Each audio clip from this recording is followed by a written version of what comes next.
Fee కట్టకపోతే పేరెంట్స్ని ఇబ్బంది పెట్టాలి. నేను ఏం చేసినాను, అందరి ముందు నన్ను ఇన్సల్ట్ చేసిందని స్కూల్ కాడ నుంచి ఏడ్చుకుంటూ వచ్చింది.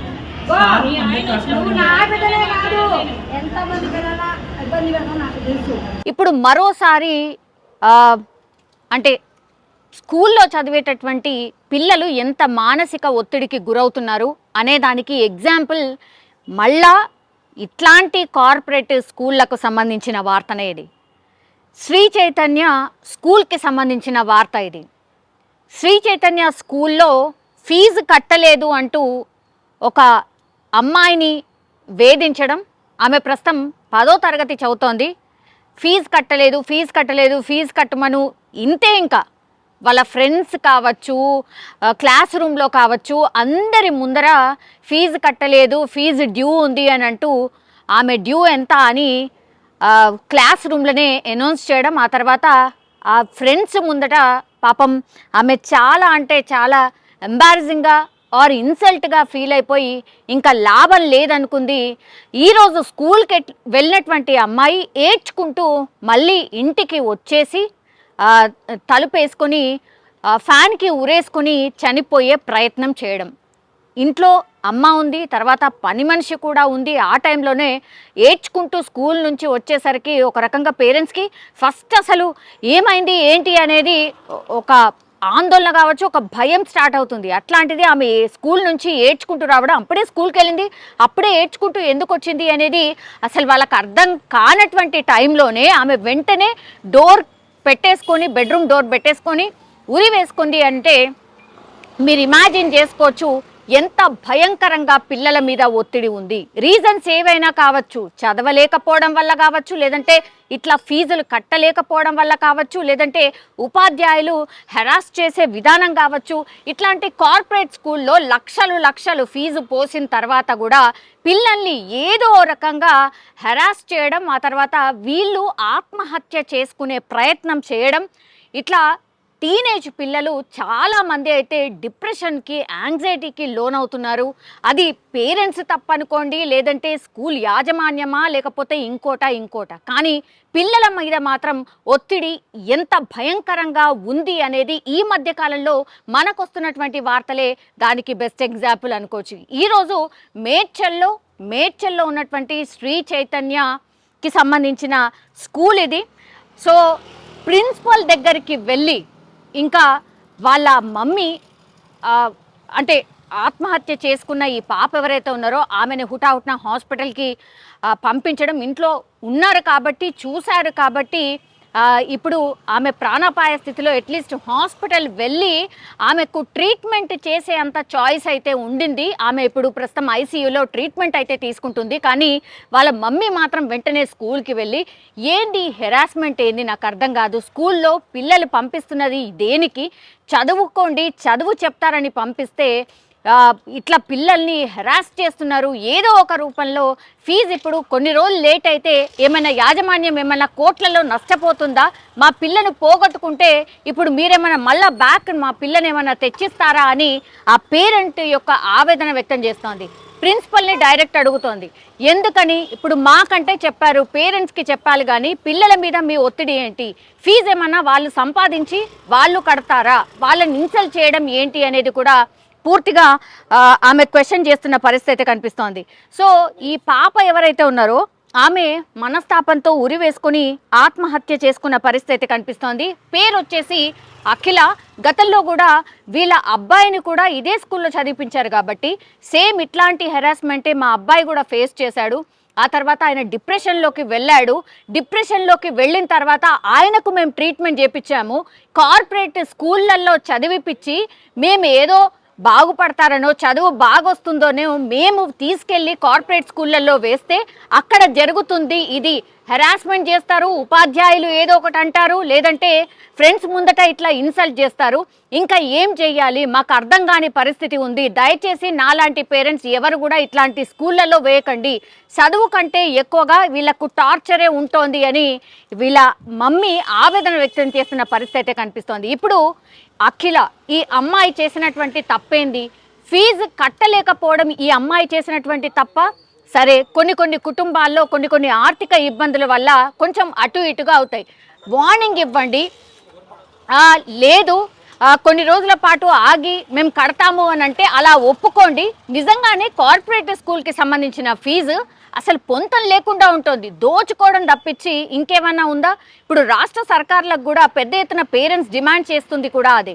ఏదో తూతూ మంత్రంగా జస్ట్ ఒక నివేదిక సమర్పించడం, ఆ తర్వాత కామ్ డౌన్ అయిపోవడం అంతే తప్పించి ఇట్లాంటి పోరాని ప్రాణాలు ఆర్ చాలామంది టీనేజర్స్కి సంబంధించిన పిల్లలు వాళ్ళు ప్రాణాలు కోల్పోతున్న పరిస్థితే కనిపిస్తోంది. మరి దీని మీద దృష్టి పెట్టాల్సింది ఎవరు?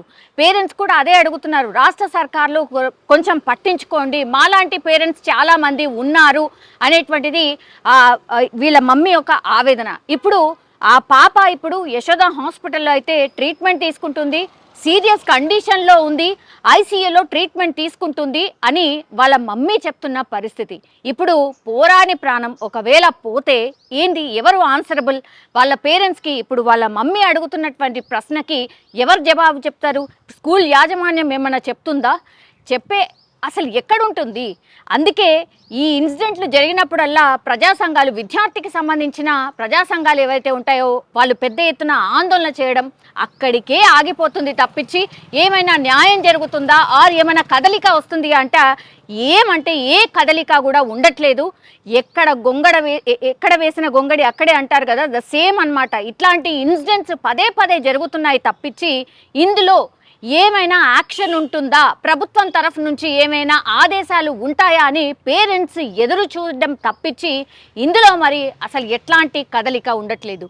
పేరెంట్స్ అదే కూడా డిమాండ్ చేస్తున్నారు, మా పిల్లల్ని మేము పోగొట్టుకోలేం, దయచేసి ఇట్లాంటి కార్పొరేట్ స్కూళ్ళ మీద కొంచెం దృష్టి పెట్టండి. కోట్లు కట్టి లక్షలు కట్టిన తర్వాత కూడా అప్పుడో ఇప్పుడో లేట్ అయితే యాజమాన్యం 100 పిల్లలు చదివితే ఒక్క పిల్ల ఫీజు కట్టకపోతే మీకేమైనా కోట్ల నష్టం వస్తుందా? కట్టలేని పరిస్థితుల్లో ఉన్నాము కాబట్టే మేము కట్టలేదు అనేటువంటిది ఆ పేరెంట్స్ చెప్తున్నటువంటి విషయం. మరి దీని మీద ఇప్పటికైనా ప్రభుత్వం ఏమైనా చర్యలు తీసుకుంటుందా, దీని మీద దృష్టి సారిస్తుందా అనేది చూడాల్సిందే. ఫీజు కట్టకపోతే పేరెంట్స్ని ఇబ్బంది పెట్టాలి. నేను ఏం చేసినాను, అందరి ముందు నన్ను ఇన్సల్ట్ చేసిందని స్కూల్ కాడ నుంచి ఏడ్చుకుంటూ వచ్చింది. మా ఇంట్లో పని ఉంటుంది, పూలమ్మ అని ఉంటుంది. పూలమ్మకు కూడా చెప్పింది. పూలమ్మ ప్రిన్సిపల్ మేడం నన్ను చాలా టచ్ అయ్యి, నేను నైటీ మీదనే ఉన్నా, వెళ్దాం పా ప్రిన్సిపల్ కాడికి, నేను మాట్లాడతాను, ఆమెకి ఎవరు ఇచ్చారు నేను మన తిట్టే ఫీజుల గురించి నేను చెప్తాను. నా బిడ్డ చాలా డిప్రెషన్గా ఫీల్ అయ్యి సూసైడ్ చేసుకున్నాను. యశోదలో అడ్మిట్ అయింది. పేరు అఖిల. ఇంతకుముందు ఏమన్నా అసలు నా బిడ్డ అంత అట్లాంటి ఆలోచన కూడా ఉండదు. నాకేం వీళ్ళు ఇబ్బంది పెడతారు, ప్రిన్సిపల్ మేడం ఇబ్బంది పెట్టిందని చెప్పాను. 3 రోజుల నుంచి ఏడ్చింది, రోజు ఏడ్చింది. మేము అక్కడంటే కూడా మా ఫ్రెండ్స్ ముందు ప్రిన్సిపల్ మేడం నువ్వు తింటే మా ఫ్రెండ్స్ ముందు బరువు పోయినట్టు అనిపించింది. వద్దు నువ్వు పోమాకు మమ్మీ, నీ కోపం ఎక్కువ, నువ్వు పోమాకు. ఏ రోజు కూడా నా పిల్లలు 2 years నుంచి చదువుతున్నా ఎప్పుడు కూడా ఒక మేడం ఒక మాట అనేదాన్ని కాదు, ఒకరిని ఒక మాట అనేదాన్ని కాదు. నా పిల్లలతో పాటు వేరే పిల్లలకు కూడా బాక్సులు పంపించిన. నాది మామూలు పొజిషన్ అయినా పిల్లలకు అన్నం లేని పిల్లలు కూడా చాలా మంది అన్నం. 10th class చదువుతున్నాను. ఇంటి పక్కన వాళ్ళకి, బిల్డింగ్ వాళ్ళకి, అపార్ట్మెంట్ వాళ్ళు అందరూ చెప్పింది ప్రిన్సిపల్ ఫీజు గురించి నన్ను ఇబ్బంది చేస్తుంది. మా ఇంటి పని కూడా చెప్పింది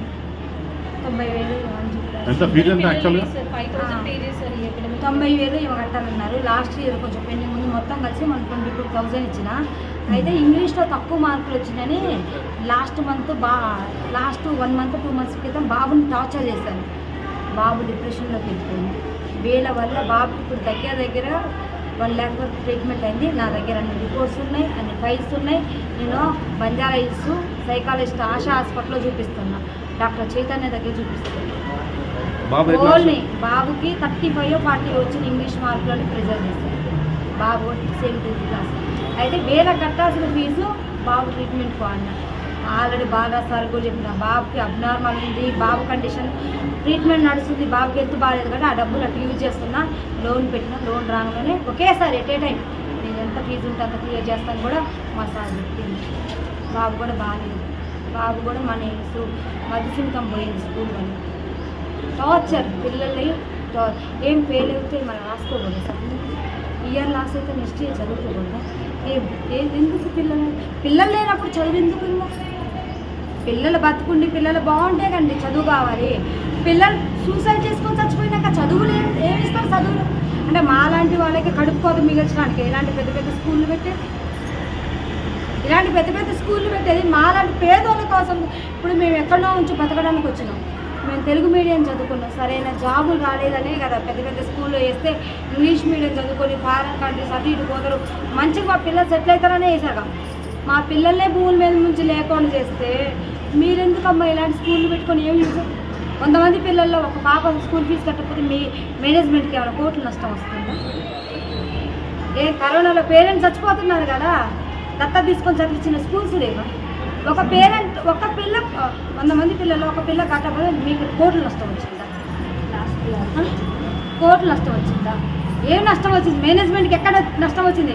శ్రీ చైతన్య వీటి పేరుతో పిల్లల్ని చంపుతున్నారు. ఇంకో నాలాంటి తల్లిదండ్రులు మాత్రం ఇలాంటి స్కూళ్ళల్లో ఏమాకండి పిల్లగాళ్ళు, ఇలాంటి స్కూళ్ళల్లో వేసి మీ పిల్లగాళ్ళని చంపుకోరు. వీళ్ళు ఎంత టార్చర్ పెడతారో తెలుసు. రైటింగ్ తప్పితే చదువుకోలేదు. రైటింగ్ రైటింగ్ రైటింగ్ రైటింగ్ ఏం రాస్తారు పిల్లలు? చదవాలి. రైటింగ్ అంటే నువ్వు పేరాలనే రాస్తారు. పేరాలు చదువుకోకుండా పేరాలు రాస్తే వస్తుంది, పాస్ అయిపోతారు.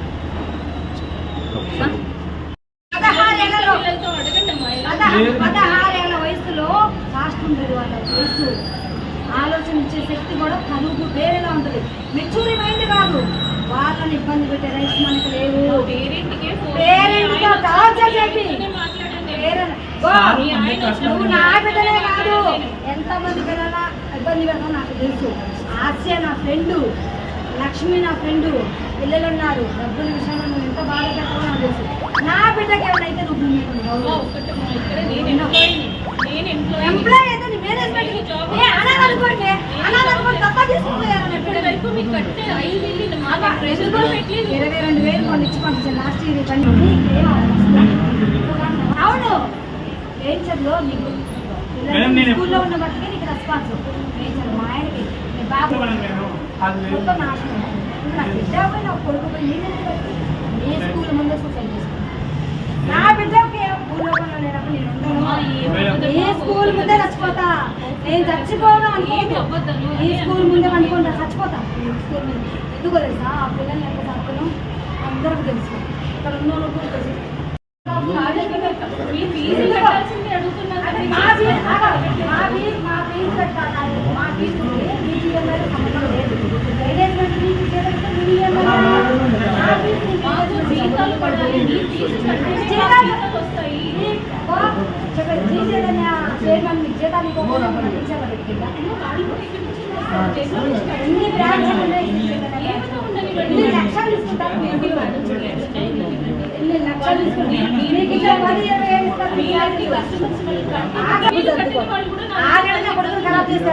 అది ట్రీట్మెంట్ కట్టాల్సిన డబ్బులు పడిపోవాలి.